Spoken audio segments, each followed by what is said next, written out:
Abonne-toi à MySports. Il y a Gunderson avec lui, il le trouve, l'Américain. La déviation de Julien Sprunger et c'est 1-0 pour Fribourg.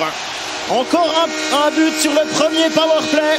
Les Fribourgeois qui ont résisté à 2 box-play avant de trouver la faille.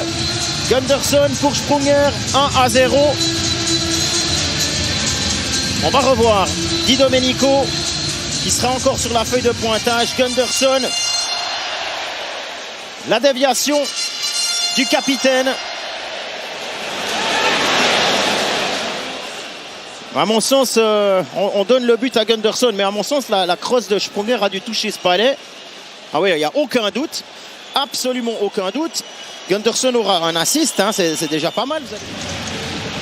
Qui peut envoyer là sur Stéphane. C'est déjà de l'autre côté, ce puck fait Retobera et goal. 1-1, égalisation à 4 contre 4. C'est Lucas Frick, le capitaine, qui montre la voie. 1-1 à 4 contre 4. À la 16e minute.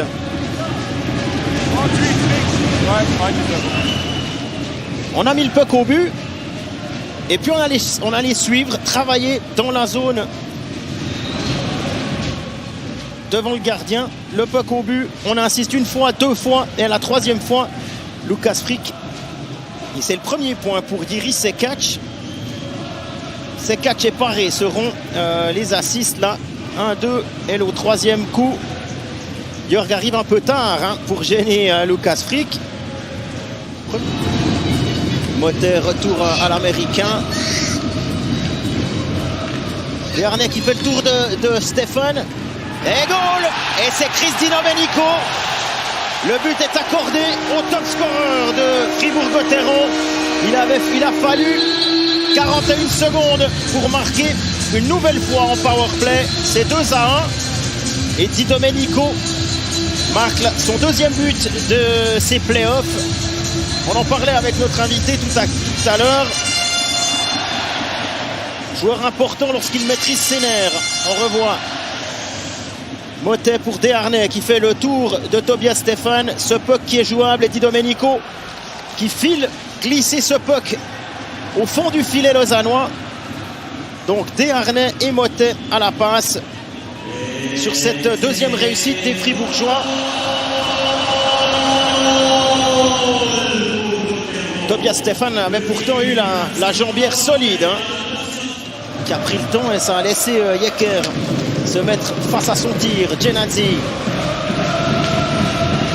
Paré. Genadzi encore. C'est dévié à 3 reprises et goal. C'est Gernat qui marque 2-2. Ce puck. Lausanne qui fête cette égalisation. 2-2. Un puck qui a été dévié à plusieurs reprises sur le tir pris de la ligne bleue. On va revoir. Genadzi, un lancé dévié par la crosse de Valzer d'abord, puis par le patin d'un Lausannois. Et ce puck qui revient vers Gernat qui a bien suivi. On joue la 24e minute et c'est 2-2. Genadzi et Kennings. Et c'est un but en powerplay. On va le noter.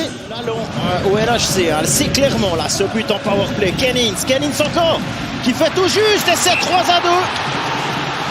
Encore un but de Martin Gernat qui a suivi. Et bien Gernat qui avait été puni 5 minutes et qui avait coûté un but à son équipe là, marque 2 fois coup sur coup en 2 minutes. 26e, Gernat et c'est 3-2. Lausanne fait la course en tête.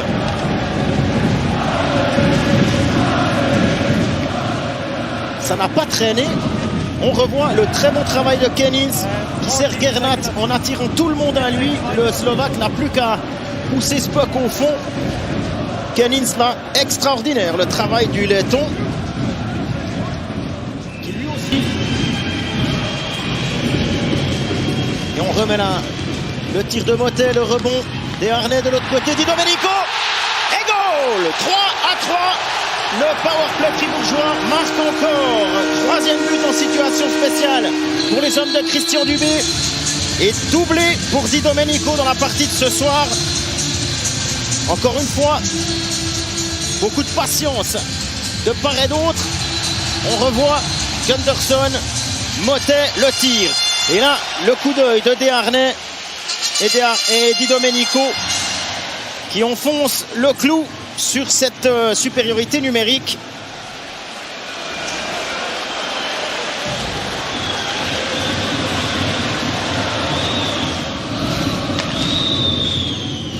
Frick, Fuchs. Frick encore, le lancer et goal. 4-3, on parlait du déclic tout à l'heure. Pour l'instant, le but est donné à Lucas Frick. 4-3. La série prend clairement une tournure différente lorsque le LHC marque en powerplay. On va revoir Fuchs qui revient en direction de Frick. C'est Boson qui est devant la cage. Vera masqué. Est-ce qu'il est dévié ce puck? Difficile à dire. En tout cas, le but ira à Frick et Fuchs qui marque son premier point là. Il a été parfaitement servi une nouvelle fois là, le sniper fribourgeois. Motet, encore, il tente encore sa chance et cette fois c'est au fond. 4-4 à 11 secondes du terme de la pénalité contre Lucas Frick. 4-4, ça se répond du tac au tac là en powerplay. Troisième but dans ces playoffs pour Kylian Motet.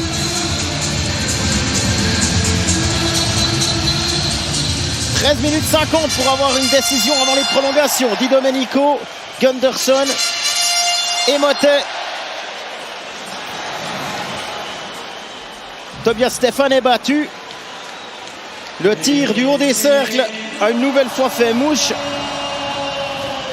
Gunderson et Di Domenico qui, mine de rien, est en train de réussir un match à terre. Et là, c'est allé très très proche de Reto Berra, ça se bouscule. Frick bloqué par Kylian Motet. Desharnais qui va tenter de mettre Frick sous pression. Desharnais encore qui patiente. Kylian Motet, goal!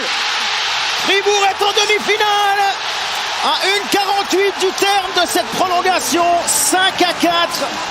But de Kylian Motet. On jouait la non quand même pas, la 60... la 79e minute. Ouais, c'est compliqué. Motet sur passe de Desharnais qui est allé mettre la pression sur Lucas Frick, qui aurait très bien pu être l'homme du match.